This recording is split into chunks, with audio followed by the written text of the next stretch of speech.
I felt like a person in my own body for once in my life, and I felt at home and I feel at ease. Kansas officially banning kids from transitioning, a controversial bill now becoming law in the state. This morning, we hear from a trans rights activist who's firing back and shares his own experience transitioning as a child. You're taking a look inside Kansas politics. Welcome in. I'm Rebecca Chung. And I'm Rob Hughes. Supporters of the new ban say that it is protecting kids, but opponents say it abandons them. We spoke with Adam Kellogg, who's familiar with these now banned treatments firsthand. He transitioned as a child and says it led him to becoming who he is today. I really started experimenting with my gender presentation when I was 11 or 12. I had been interested in like kind of being tomboy-ish at that point, but honestly, I was a very girly kid. So when I turned, when I was around 11 or 12, I started binding my chest down. I asked my parents to like come with me to get my hair cut short, and I had started messing around with different names I wanted to use. Some of them were really bad, but we tried out a bunch of different things, tried out, different pronouns on me, and my teachers were all really supportive of that. It was purely a social change, and that went on for a few years. And when I was 12, I learned the word transgender, and I went, I think that's me, actually. I think that's where we're headed. So from there, I still was social transitioning for another year, but we started talking to medical professionals about, okay, well, what would transition for a 12 or 13-year-old even look like? And they told us, if you're interested in doing any sort of medical intervention, what we would have you do is a puberty blocker. And it's kind of just like what it sounds. It just stops puberty from either happening or continuing. And by then, I was pretty much done with puberty. I was kind of an early bloomer. So when I went on a puberty blocker when I was 13, it basically just stopped the production of estrogen in my body and dropped my voice like a note. So it's like there's an absence of hormones in my body. And I went with that for about 4 years, and then I started testosterone when I was 17. And basically, that just gives me a lot of the male characteristics you see today, namely the beard. And so that was also done in really strong collaboration with doctors. There are some side effects for some people. There are no side effects for others. It just depends, what your body's like, and it's careful, close medical monitoring. So after about a year of testosterone, I said, I really want to have my breasts removed. I want to have top surgery. And the doctors on my team said, well, it sounds like you'd be a good candidate for it. Here's what that would entail. Here's how much it would cost. And here are the potential side effects. Like, here's what you need to know. And I said, okay, I'm willing to accept those side effects, and I'm willing to jump in and do this. So there were 3 more consultations after that. I had to have a letter from a mental health professional. I had to have a letter from a psychiatrist as well. And then I put in all that paperwork. I showed that I'd been transitioning for years at that point. And then I had top surgery. So it was a long process. It's more arduous than I make it seem. There were lots of checks and balances in that whole process. And I think this bill that we're talking about today makes it seem like there aren't, which is not true. I mean, Kansas has some great transgender health care. So when I had all that work done, I continue to take testosterone now. Wow. Like, what a wonderful, incredible, life-changing experience the whole time. I felt like a person in my own body for once in my life. And I felt at home and I feel at ease. And I got to go to college with that experience kind of behind me, with all the aches and pains of puberty. Like everything that, cisgender people go through, I went through in puberty, right? And having all that behind me helped me have a better college experience and then move forward with my life. And I am thriving and happy and 21 years old, and it's going wonderful. The rhetoric really concerns me, number one, because I think there's this tendency to treat children and their families as if they have no understanding of the world around them. I solely reject the notion that children have no idea what they are or what their life is like. I think that's an incredibly controlling and dangerous slope to go down, right? This is why we have protections in place for children, because they do have some autonomy. Like, they do have an ability to say, hey, this is wrong, or hey, this is how I want to live, right? Their parents, are there to support them, not take the reins of their life. And same with the government. The government's there to support our kids not to take the reins over their life. And when you have such an overstep like this, where the government says, not only do we think you shouldn't do this healthcare, but we make it so that you cannot do this healthcare. And we penalize the doctors who do it for you. We penalize the mental health therapists who do it for you. And we make sure that there are no supports in place, not even to discuss social transition, because I don't know if you know, that's part of the bill as well, that doctors and mental health professionals are, as far as we know, essentially barred from talking about any sort of transition with young people. What's left? What's left for those kids? And where are they going to go? When we come back, what lawmakers on both sides of the aisle are saying about the ban and what's next for its future in the state. We'll be right back. You're watching Inside Kansas Politics.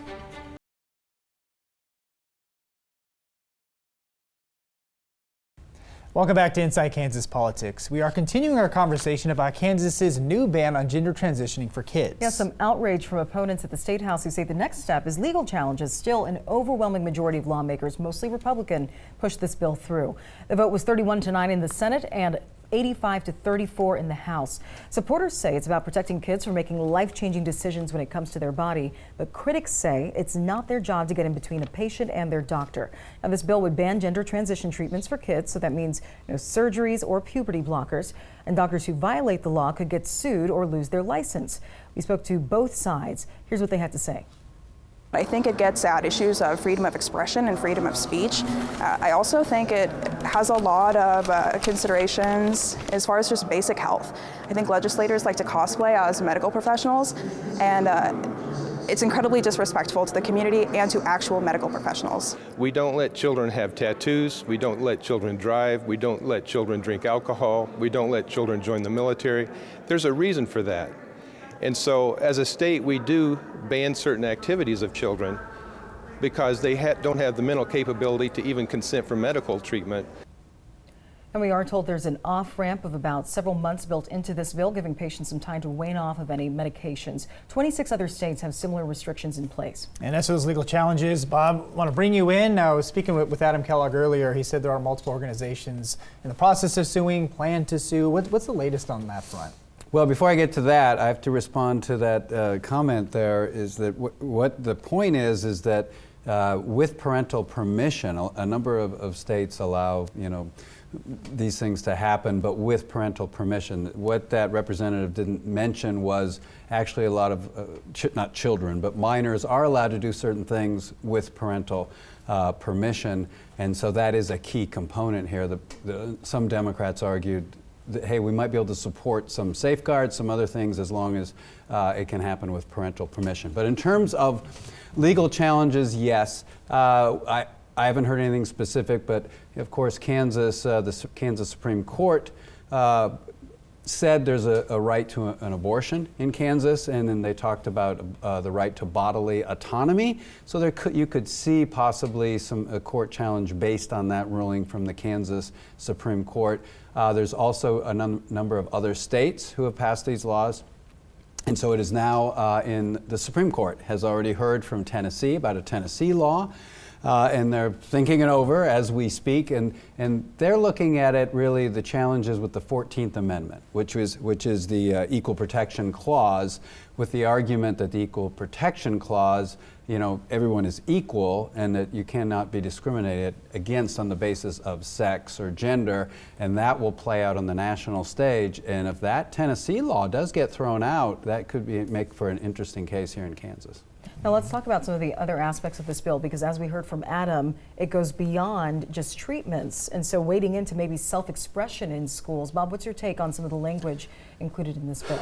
Yeah, I mean, there 26 other states have passed some type of law similar to Kansas, but some of them are more stringent than others. And so the Kansas law does have something that says restrain the use of state tax dollars to promote gender transitioning. And so some people are taking that to mean that school counselors, of course they work for the state essentially, they can't talk about this issue at all, or they might be sued, or they might be fired.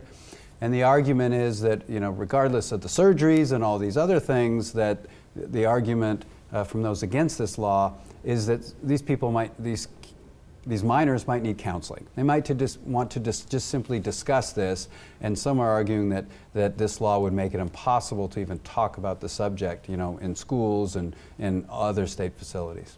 And Bobby, you mentioned several other states have a similar type of ban, but I think it's important to distinguish that Kansas has the full ban, if you will, meaning you can't discuss it, no surgery, no hormone replacement therapy. So can we talk a little bit about that, about the different types of bans and what other states are doing? Right. 26 other states, including the states around Kansas, Nebraska, and Missouri, not Colorado. And there's legal challenges in several of them, including Montana as just one example. Arkansas as well has a legal challenge, and it's again Tennessee that's at the Supreme Court.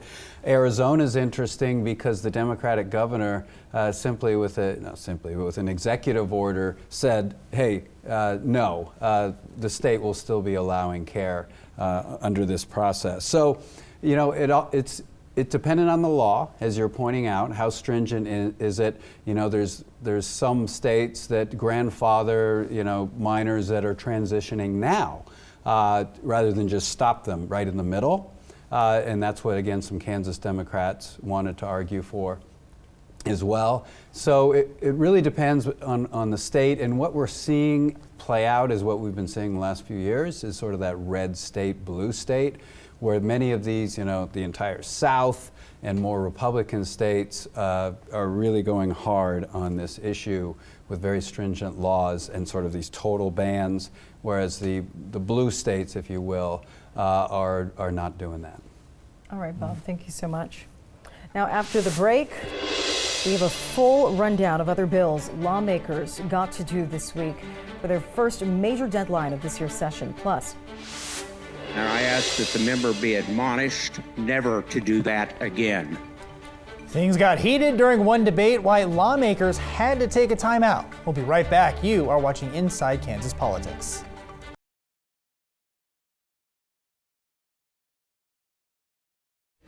welcome back to Inside Kansas Politics. Lawmakers rushed to get bills through this past week, leading up to turnaround day. Yeah, it is the first major deadline of this legislative session. That means Thursday was the last day for lawmakers to get some bills to the floor and over to the House or Senate. Well, kicking off the next step in getting things moving. All right, Bob Beatty back with us now. And Bob, we actually saw one debate get really heated this week. It was during talks for gun safety training in schools. Let's roll it back to see just how far this went. If someone has a point of order, could you come to the microphone, please, and make your point? I'll get an answer for you all. Thank you, Mr. Chair. Colleagues, I apologize for the interruption of the debate. I called the point of order because there was a need for decorum. We felt that the issues were becoming heated over there, and there was no way that I could decide of how we could get the Sergeant of Arms to come over and secure. And so that is why I called the point of order. All the other information can be talked about privately if you choose to. Thank you, colleagues. Point of order. Representative Carmichael. Mr. Chair, while I did not observe everything that occurred, I heard exactly what happened. The members strolled through the Democratic seats using profanity, and in my view, from what I heard, was attempting to incite a fight. And I ask that the member be admonished never to do that again. Yeah, it looks like a lot of lawmakers rushed to the floor for that one. Things, again, getting pretty heated, but what was going on behind the scenes is really where, it gets pretty interesting, right? Oh my goodness, this has already become a pretty tense session, and I think part of it is the new political realities in the United States. I think Democrats writ large, not just Kansas Democrats, are still trying to sort out Donald Trump's victory. I think some Republicans are feeling, as they say, Donald Trump's victory. Donald Trump's persona is, shall we say, very boisterous and at times very aggressive and can be very insulting. And I think some of that is playing out a bit in the Kansas legislature. I mean, forget political party, to have representatives, walk over to other desks and allegedly, bang on the desk and use swear words, and we heard Representative Carmichael basically tell that story, is really sort of shocking, and I haven't heard of it happen too often. And the backstory is that the Kansas Reflector, of course, on a news source, received some audio from the Democratic caucus that was closed to the press, but they received it. And the Democrats were openly discussing, some of them being a little bit afraid of members who might be carrying guns on the House floor. Not just that the fact that they're carrying guns, but this tense aura of the session. And, whether you're pro-gun or anti-gun, if there's a gun available and things get heated up, bad things might be able to happen. So there were some actual Democrat, or at least one Democrat, that expressed that, she was a little bit fearful of being on the House floor, and that's pretty shocking. I mean, obviously they're passionate about these issues, but Yeah. you would expect, they have to remain professional, they have to have the sense of decorum, but what do you just make of seeing something like that? Is this just politics as usual, or is this pretty rare? It has been pretty rare traditionally.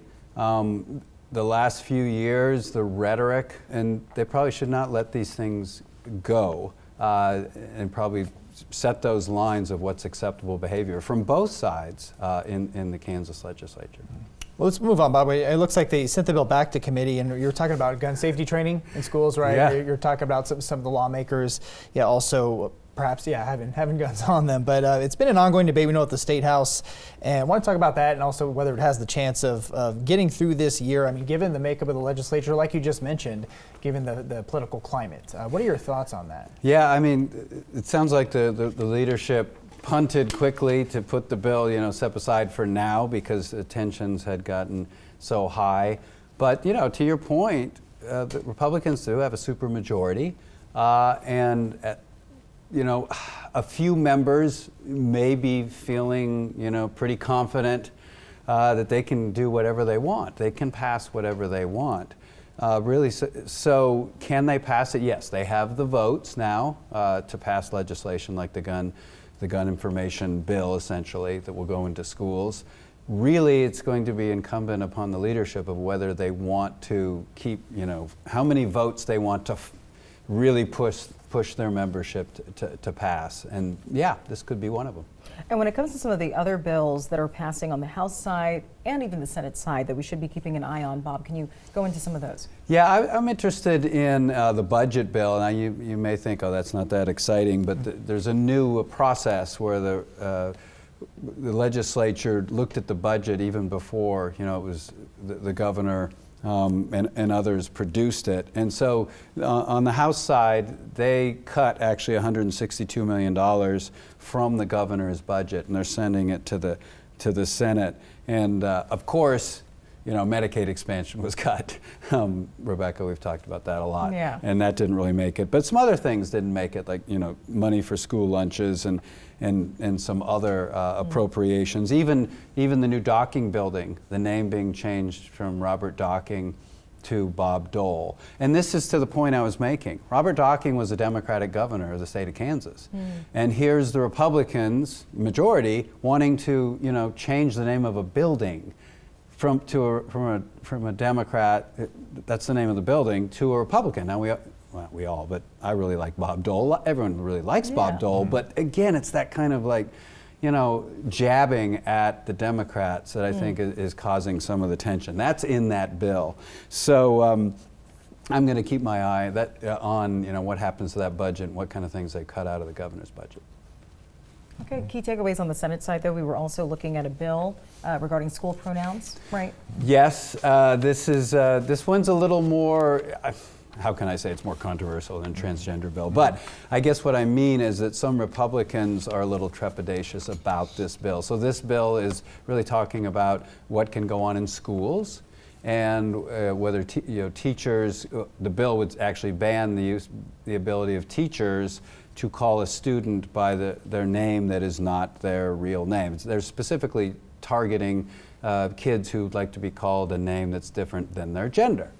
And so then now you're getting to sort of that local control bit. You're getting into that. A few Republicans actually were trepidatious about saying, so now we're getting people suing teachers for what they call someone Pat or Mike in classroom. Do we want that to happen? So that one, I don't know. That'll be interesting. There may be some more also some more libertarian-minded Republicans who aren't necessarily on board with that one. But yes, it's going into the schools and telling teachers specifically what they can or cannot call a student, even if that's what the student wants, unless they get their parents' permission. So again, that little caveat on the parents' permission. Follow up on that, Bob. If the teacher did, because of their personal beliefs, did not want to call that student the name they prefer to be called, does it afford them any protections? So that was one of the justifications for actually passing the bill, was an argument to protect a teacher who refuses, you're right, to call the student that. So yeah, and if you want to look at it that way, you kind of get the teacher versus a student, you know. Patrick Schmidt, a Democratic senator, actually maybe angered a few Republicans and said, actually the name of this bill should be the Right to Bully Act. That's what he said, because he was taking the other side, saying, oh, you know, you can bully a kid who really doesn't want to be called the name they were born with, because that, you know, they're not comfortable with that name. That's okay. So yeah, you're right. You're getting a bit of this back and forth on, you know, religious preferences versus what's best for the student. Okay, and really quick here, star bonds was also something that the Senate addressed. Yeah, you know, I laugh with star bonds because those are the bonds that, you know, those are the type of bonds that are used for the Chiefs and the Royals. Yeah. Rebecca, we've talked about that a lot too, and we love talking about it.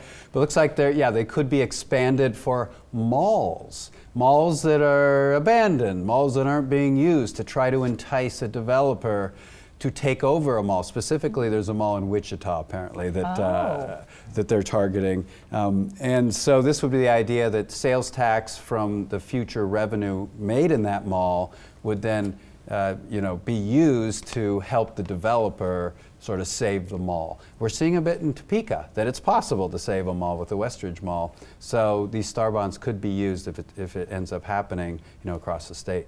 All right, Bob, thank you so much. We've got more to get to after the break, including this. I'm all for efficiencies. You know, we look for it all the time in state government, but you do it in a thoughtful, thorough process and make sure you're not throwing the baby out with the bathwater.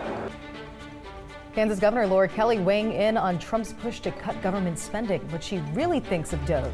And a look ahead to next week at the State House. We'll be right back. You are watching Inside Kansas Politics.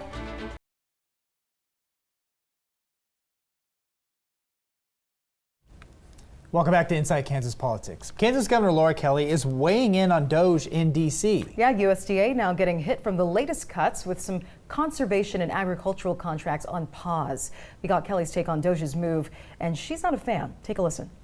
I'm very concerned with the actions that are being taken, because they're being taken with so little thought to the actual impact or, you know, the benefits. I mean, I'm all for efficiencies. You know, we look for it all the time in state government, but you do it in a thoughtful, thorough process and make sure you're not throwing the baby out with the bathwater. All right, Bob, what's your biggest takeaway from this? Well, really, what I'm interested in seeing is how this plays out at the state level, because when we see President Trump, he's just cutting, and the legislature's not really involved. But in Kansas, we have a legislative committee that's recommending cuts, and it goes through the committee process. Very different, and so that doesn't necessarily mean that it'll happen, because they'll look at this very carefully.